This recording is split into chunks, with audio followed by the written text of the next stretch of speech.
하나님 아버지 감사합니다. 오늘 화요일입니다. 오늘도 말씀과 더불어 하루를 출발합니다. 주의 영이 함께 하시고 우리에게 큰 복을 주옵소서. 예수님 이름으로 기도합니다. 아멘. 네, 오늘은 화요일 벌써 5월 9일입니다. 사무엘하 15장 24절로 37절 제가 읽겠습니다. 보라, 사독과 그와 함께한 모든 레위 사람도 하나님의 언약궤를 메어다가 하나님의 궤를 내려놓고 아비아달도 올라와서 모든 백성이 성에 나오기를 기다리도다. 왕이 사독에게 이르되, 보라, 하나님의 궤를 성읍으로 도로 메어 가라. 만일 내가 여호와 앞에서 은혜를 입으면 도로 나를 인도하사 내게 그 궤와 그 계신 데를 보이시리라. 그러나 그가 이와 같이 말씀하시기를 내가 너를 기뻐하지 아니한다 하시면 종이 여기 있사오니 선이 여기던 대로 행하시옵소서 하리라. 왕이 또 제사장 사도에게 이르되, 내가 선견자 아니냐? 너는 너희의 두 아들과 내 아들 아히마스와 아비아달의 아들 요나단을 데리고 평안히 성읍으로 돌아가라. 너희에게서 내게 알리는 소식이 올 때까지 내가 광야 나루터에서 기다리라 하느라. 사독과 아비아달이 하나님의 궤를 예루살렘으로 도로 메어다 놓고 거기 머물러 있으니라.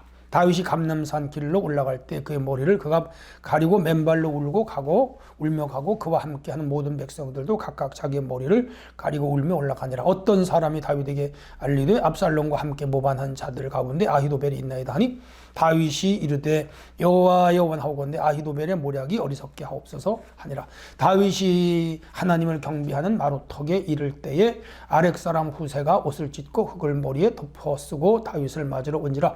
다윗이 그에게 이르되 내가 만일 나와 함께 나아가면 내게 누를 끼치리라. 그러나 내가 만일 성읍으로 돌아가서 압살롬에게 말하기를 왕이여 내가 왕이 종이니이다. 전에는 내가 왕의 아버지의 종이었더니 이제는 내가 왕의 종이니이다 하면 내가 나를 위하여 아히도벨의 모략을 패하게 하리라.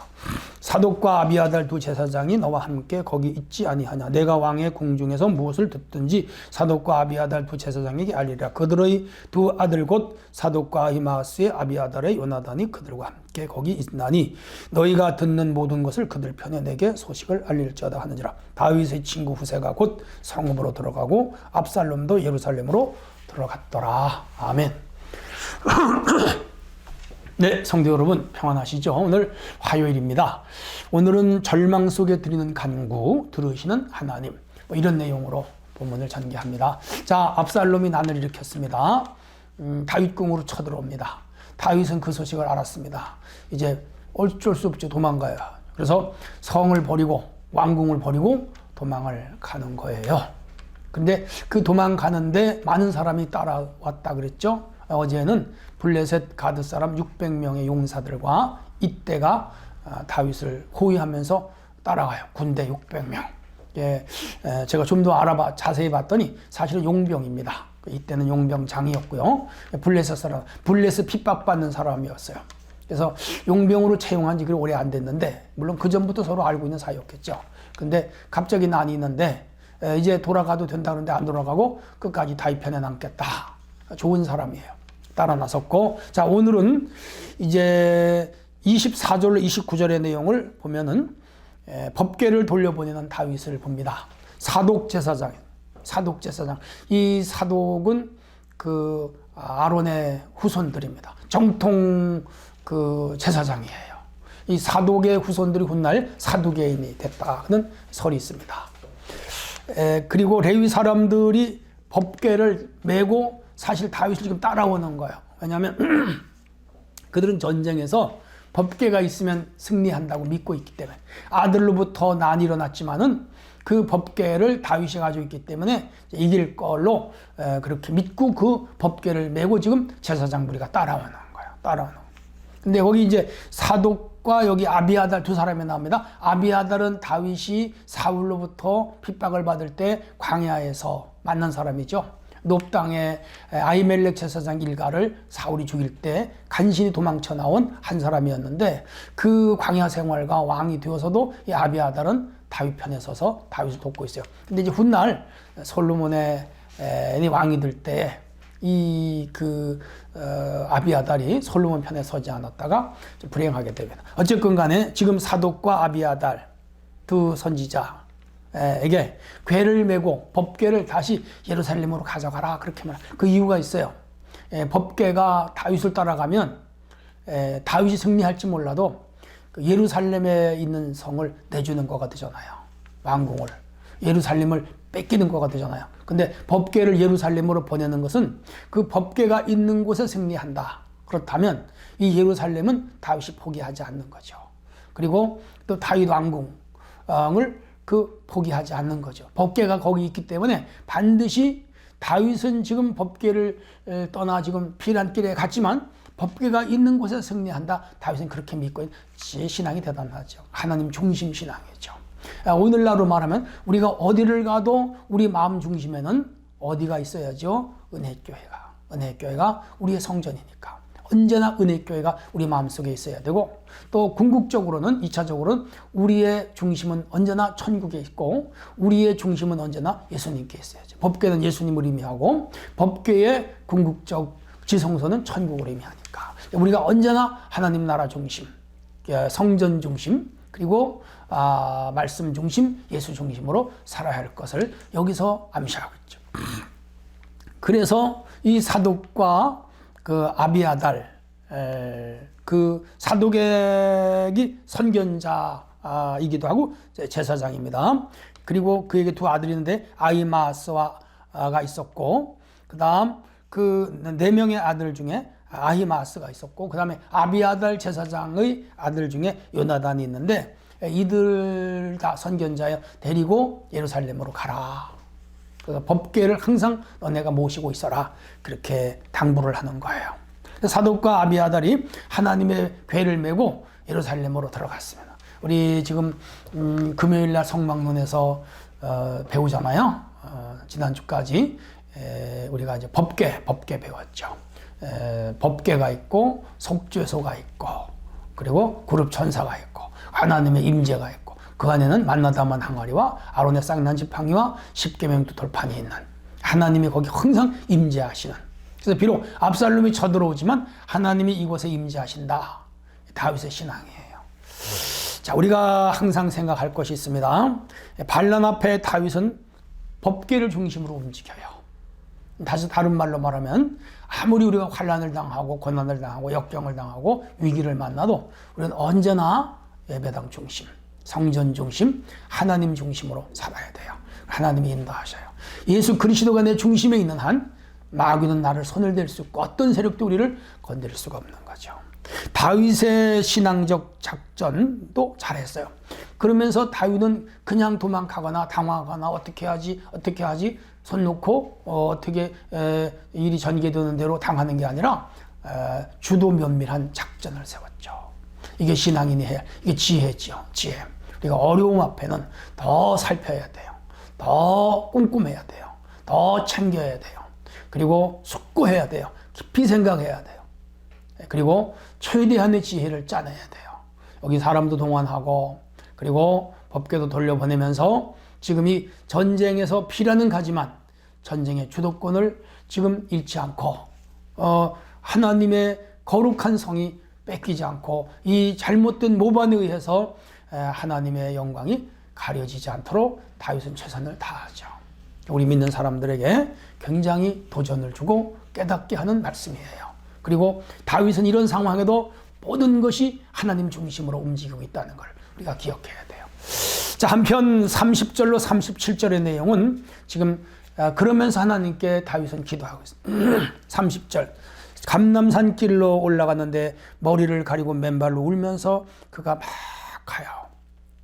백성들도 머리를 가리고 울면서 다윗을 따라가요. 마치 다말이 암논에게 당하고 울면서 가던 모습이 생각나죠. 이들이 최고로 슬플 때는 그 머리를 가리고 맨발로 울면서 가는 걸 최고의 슬픔으로 표현했던 것 같아요. 백성들 그렇게 지금 다윗도 슬프고 백성들도 슬프죠. 사실은요, 압살롬이 난을 일으켜서 이런 문제가 발생한 건 아니에요. 사실은 가정 문제예요. 다윗이 가정을 제대로 다스리지 못한 결과예요. 좀 더 깊이 들어가면 다윗이 전에 범죄한 것에 대한 하나님의 응징이요, 하나님의 벌이 지금 임하고 있는. 죄는 이렇게 무서운 거예요. 자, 그런데 누가 말하기를 아히도벨이 지금 압살롬 편에 있다고 그래요. 아히도벨은 다윗의 모사였어요. 다윗의 책략가였어요. 다윗의 작전 참모였어요. 근데 그가 전에 말씀드렸죠. 밧세바의 조부예요. 그래서 자기 조카 딸이 그렇게 되고 자기 조카 사위를 다윗이 죽이는 걸 보면서 다윗에게서 마음이 돌아섰죠. 그래서 지금 이 압살롬이 불의한 일을 하는 걸 알면서 그쪽으로 섰는데, 또 이 아히도벨은 또 이게 죄가 돼. 왜? 불의한 자의 편에 섰으니까. 인간의 감정에 의해서 이렇게 불의한 편에 서면 또 그에게 어려운 문제가 생긴다는 거 우리가 기억하고, 아무리 마음에 안 들고 속이 상해도 언제나 우리가 하나님 중심에 서야 되고 불의한 편에 가담하면 안 된다는 것도 우리에게 가르쳐요. 자, 그래서 그가 말합니다. 하나님이여, 이 아히도벨의 모략을 어리석게 하옵소서. 왜냐하면 이 아히도벨이 모략가인 걸 알아요. 그래서 그의 그 책략과 모사가 헛되게 해달라고 기도하는데 그 다윗의 기도가 이루어져요. 한편 마루톡에 왔는데 이 다윗에게 후세가 옷을 찢으면, 후세는 또 다윗의 친구인데 이 후세도 모사예요. 책략가예요. 이 후세도 아히도벨 못지않은 그러한 작전 참모 역할을 할 수 있는 사람이에요. 근데 그가 지금 다윗을 따라오는 거라. 머리에 흙을 덮어쓰고 슬픔을 표현하면서 울면서 같이 따라오는. 그래서 다윗이 말해요. 너가 나와 함께 가면 너에게 누가 된다. 나 따라오지 말고 너 지금 저 법궤 제사장들 메고 가는데 같이 따라가라. 그래서 이제 그 아히도벨이 세운 작전을 너가 어떻게 해서라도 반대로 만들어서 그들의 작전이 불리하게 해라. 야, 지금 이 다윗은 그 아히도벨 못지않은 그러한 작전 참모를 지금 적진에 침투시키는 거라. 그렇게 해서 이쪽에 스파이 활동을 하라는 거죠. 그러니까 이 다윗은 대단한 사람이에요. 왜냐하면 사울로부터 지난 긴 세월 고난을 당해봤기 때문에 이런 문제는 이렇게 해결하는 것이 좋다는 걸 그는 꿰뚫듯이 보고 있어요. 그래서 그에게 후세가 따라오는 걸 용납하지 않고 다시 적진으로 돌려보내서 거기서 이 후세가 위장 뭐라고 할까요? 하여 이 압살롬에게 접근하게 하고 위장망명 같은 것이죠. 하게 해서 이 압살롬의 마음을 사서 그가 세우는 계획을 거꾸로 뒤집어서 다윗에게 유리하게 하고 압살롬이 패하게 하는 그런 작전 참모를 지금 보내고 있죠. 이 다윗은요, 이런 면에서 대단한 책략가이면서 주도 면밀한 사람이죠. 그리고 그의 그런 작전이 그대로 통해요. 그렇게 해서 여기 34절을 보면 아히도벨의 모략을 패하게 하니라. 후세가 들어가서 아히도벨이 세운 작전 계획을 패하게. 사실은 이제 앞에 나오겠습니다만 아히도벨이 세운 작전이 더 좋았고 후세가 세운 작전이 사실은 덜 좋았는데 하나님이 압살롬의 눈을 가려서 이 후세가 세운 작전을 따르게 하여 아히도벨의 작전이 수포로 들어가게 해요. 그래서 이 아히도벨은 박향하고 말지. 한편 35절에 보면 사독과 아비데 아달 두 제사장과 함께 이제 그 후세가 가게 되고요. 아히마아스와 아비아달의 아들 요나단, 그 두 사람을 또 보내서 그 예루살렘에서 일어나는 모든 일들을 지금 다윗에게 전령을 통해서 연락을 하도록 연락장교를 세우는 거죠. 오늘날은 뭐 이게 전자기기라든지 통신수단이 발달해서 스마트폰이나 무전 같은 거면 금방 처리가 되는데 옛날엔 다 사람이 가야 됐잖아. 그래서 이 두 사람을 통해서 전령을 세워서 그 상황을 시간으로 다윗이 보고를 받도록 조치를 해요. 그래서 다윗은 요단강 나루에 대기하고 있어. 그래서 만약에 다윗을 죽이려고 군사가 쫓아온다면 빨리 요단강을 건너서 저 후방으로 도망을 쳐야 된 계획을 다 세워놓고 지금 가고 있습니다. 자, 이렇게 해서 후세도 예루살렘으로 들어가서 압살롬 믿는 곳으로 들어갑니다. 호랑이를 잡으려면 어디로 가야 돼요? 호랑이 굴로 들어가야 되죠. 자, 이런 작전을 지금 하고 있는 거죠. 여기서도 주시는 우리 깊은 깨달음이 있습니다. 첫째는 결과는 하나님께, 두대 우리 인간이 할 수 있는 작전 계획을 덜 세워야 돼요. 다윗이 과거에 그렇게 했죠. 왕이 돼서도 그렇게 했죠. 솔로몬도 지혜를 얻었는데 지혜는 판단력과 함께 작전 계획을 세우는 기획력, 추진력, 이런 것들이 바로 지혜입니다. 사도 바울도 바로 이 지혜를 가지고 일을 했는데 그는 모든 것이 전략적이었어요. 30년 넘게 주의를 하면서 전략적으로 교회를 세우고 전략적으로 교회를 그 지역을 선택하고 전략적으로 선교를 했죠. 그래서 성공했어요. 우리 인생에도 늘 전략이 있어야 되죠. 예수님도 제자들을 보내면서 뱀같이 지혜롭고 비둘기같이 순결해라. 그 뭐예요? 모든 것에 전략을 가지고 살아라. 우리 가정도 전략적으로 살아야 행복한 가정을 만들. 교회도 전략적으로 움직여야 좋은 교회가 될 수 있고, 국가도 전략적으로 움직여야 아주 좋은 나라가 될 수가 있는 거죠.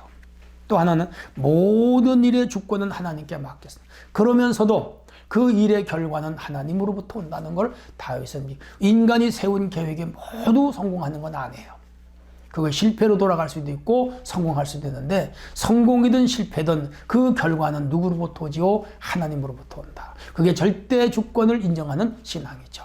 여러분이 살면서 성공하기도 하고 실패하기도 하고 잘 되기도 하고 안 되기도 하고 건강하기도 하고 병들기도 하고 승리하기도 하고 패배하기도 해요. 근데 그거 다 하는 주권 속에 있어. 그거 수용해야 돼요. 받아들여야 돼요. 진정한 믿음이에요. 그리고 고난은 하나님을 보게 하는 통로가 돼요. 이런 고난이 또 이 다윗으로 하여금 하나님을 의지하고 하나님을 보게 하는 통로였어요. 여러분 고난 당하는 분 있습니까? 하나님을 만나는 기회예요. 여러분 중에 어려움을 당한 분 있습니까? 그 어려움이 하나님을 만나게 하는 동기가 돼요. 여러분 중에 아주 그야말로 인생의 가장 어려운 시기를 보내고 있는 분이 있다면 거기서 주님 만나셔야 돼요. 거기서 주님을 만나는 길이 있고 주님을 보는 그 사건이 통로가 돼요. 하는 은총이죠. 오늘은 절망 속에 다윗은 기도하면서 하나님 앞에 모든 걸 맡기고 가는데 하나님이 그 기도를 들어주셔요. 그리고 결국은 압살롬의 난은 실패로 돌아가고 다윗이 승리하여 환궁하게 돼요. 하나님은 해죠.